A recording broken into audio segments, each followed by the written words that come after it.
আসসালামু আলাইকুম। ওয়ালাইকুম আসসালাম। কোথায় কোথায় রাজা বাবু? চুপ করে আছেন কেন চৌধুরী সাহেব? বলুন আমার হবু জামাই কোথায়? দেখতে কোনো সুপারস্টার হিরোর মতো নাকি কমেডিয়ানের মতো? ভাইয়া উনি কি যাত্রা দলের বিবেক না গায়েন? নো নো, উনি তোমার মেজ ফুপা।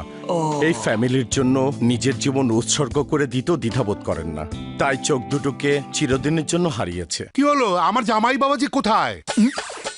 আরে এই তো আঙ্কেল, এই যে এখানে, এই যে 25 বছর পর তুমি আসবে জেনে আমার মেয়ে জন্ম নেওয়ার পরই ওকে তোমার বউ করব বলে আমি সিদ্ধান্ত নিয়ে রেখেছিলাম, আর তাই তোমার সাথে দেখা করানোর জন্য ওকে নিয়ে এসেছি।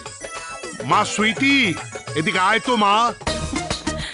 নো ড্যাড, আমার লজ্জা লাগছে। ও লজ্জা পেলে মুখ খুলে কিছু বলতে পারে না, তাই যা বলার তোমাকেই বলতে হবে।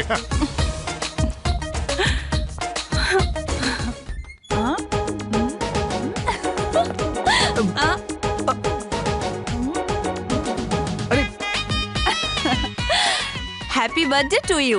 What is this? This is reservation. মানে আমাদের এঙ্গেজমেন্ট উপলক্ষে ড্যাডি তোমার জন্য এই আংটিটা কিনে রেখেছে, তাই এইটা তোমাকে পরিয়ে দেওয়া মানে আমাদের বিয়ে অর্ধেক হয়ে গেছে। আচ্ছা,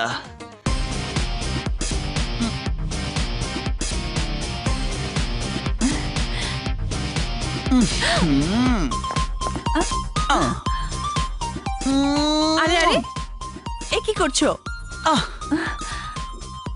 1/2% বিয়ে যখন হয়েই গেছে তখন তুমি আমার হাফ বউ, তাই হাফ আদরটা তোমাকে দিতে চাই। ওহো, বিয়ের আগে এসব নয়। ঠিক আছে, তাহলে জড়িয়ে ধরি।